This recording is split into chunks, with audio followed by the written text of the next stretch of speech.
Just one more question, and here we go. Okay, here we are. Hi, guys. So, Brett, are you just happy to still be on the show, or how have you dealt with all of the changes? Great way to start the interview, man.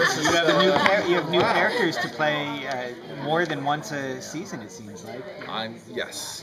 I'm probably one of the luckiest actors on TV to get to play 3 different characters in as many seasons. It's pretty awesome. Where was I going? And we have a very talented actor who can do that, I have to say. Whenever he gets here, you guys can interview him. Sure. Yeah, it's great. And of course, I'm very excited that I'm still on the show. Any one of these points that could have just, and that's the end of Great Ward. Thanks so much. It's been not fun. with that face. Well, hours of makeup. So of course, I'm very, very excited to still be around, to still be doing fun, cool new stuff. I mean, up until now, it's sort of been different versions of Ward, and now you've left Ward behind, essentially. So, was it ever sad at all to say goodbye to him as a character and move into Well, it's that last table read, yeah. And I wanted to really do the character justice and stuff, and I remember calling the guys after and are we sure we got that? Nah, because it's his last moment. He's there with Coulson, and it's strangely intimate, and he's gone, killing me. Yeah. And I just wanted it to be right. I became a little protective towards the end, but if you love something, you gotta let it go. The most emotional trauma with that, because it is, you fall in love with your characters, and you invest so much time into creating them along with the writers, and then I've had to just be quick on my feet, because I feel like you really become invested in one way. Oh, this is what this character is, and then it's like, hey, just kidding, actually you were a spy the whole time. Oh, okay, now we're going over here. And then actually now you're dead, and so there's this creature, right? And it's gonna walk around in your body. Okay. And you don't get a lot of time to adjust. So this is something we're all fighting. Because they don't tell us anything until the next script, really. And, Yeah. You really do have to create very quickly. Yeah. So it's been fun. How are you guys doing? I would imagine in her career, May has said goodbye to lots of agents of the S.H.I.E.L.D. team over the years. So how does this latest departure weigh on her? It weighs tremendously on the entire team, because right now it's such a critical point in S.H.I.E.L.D. With the Inhumans and with this unknown entity named Hive, and Hydra is still out there. There's so many elements, and to lose 2 very important team members, not just for that purpose alone, but because of the family and the support and love that was built into this group, it was very, very tough. And the fact how they ultimately were the best kind of S.H.I.E.L.D. agents by sacrificing themselves and leaving an organization that they had to work there, except for maybe Hunter. All right, I'll leave Hunter out of it. Does it make May let her guard down at all? May will always be May. I don't think she will show her emotions, but through her actions what she's really feeling and what she's thinking and what she's caring about, and that's a really fun aspect about her in playing that sort of really close-guarded facade that she has to always maintain. I know I can't do it. No, you can't.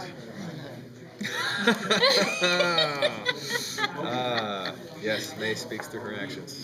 She does. Word knows. Yeah. Oh, yeah. I don't remember if it was this week's episode or if it's next week's episode, but she makes kind of a definitive statement that she wants to kill Lash. Do you think that if that comes down to it and it is up to her, that she would hesitate? Well, she did shoot her man several times, point blank.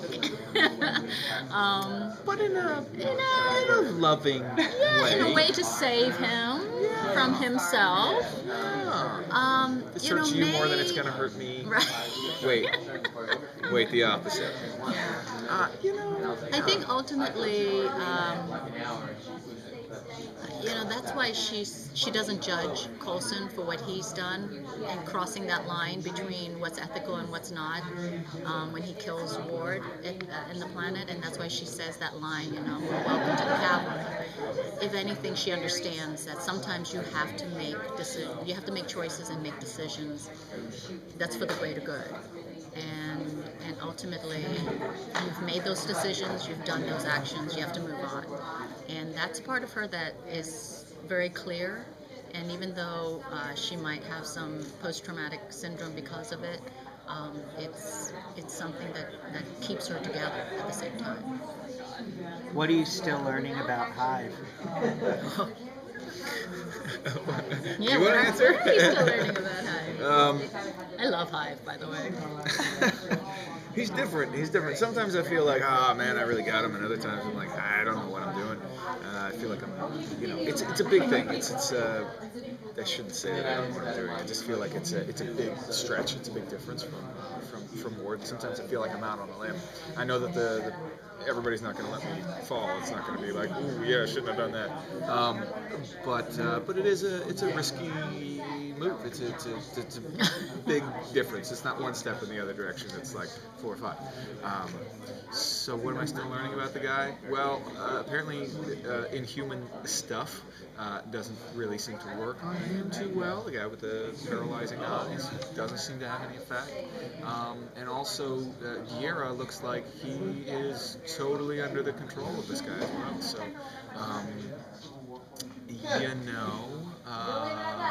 you're going to see what that means. It seems like there's certainly a connection between him and other Inhumans. As our boy Luke over there keeps talking about, like, all of these Inhumans have their own purpose, Yeah. a part.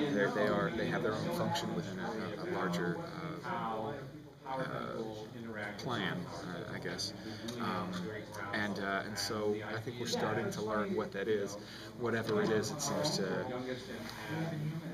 involve many people and not just like, I love how you're trying to answer that question without answering it. That's good. Whatever it is, it does seem like it's yes, it involves.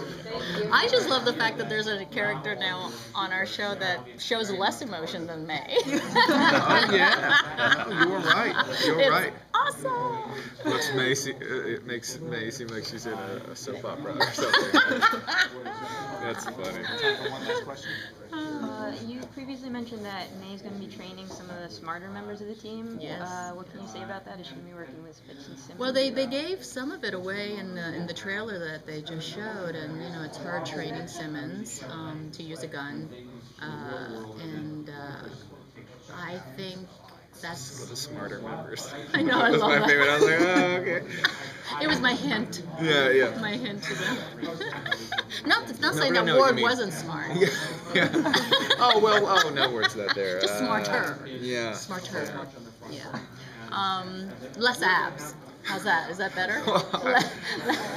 Less six pack. I don't know. Oh, goodness. But I think the wonderful thing about May is that she really believes that even someone like Simmons has that inner strength and inner tenacity to be able to defend for herself and protect herself. And so she's always there to guide and give her stoic advice. Which is in as few words as possible. Yeah, which is good for me. Thank you, everyone. Thank you.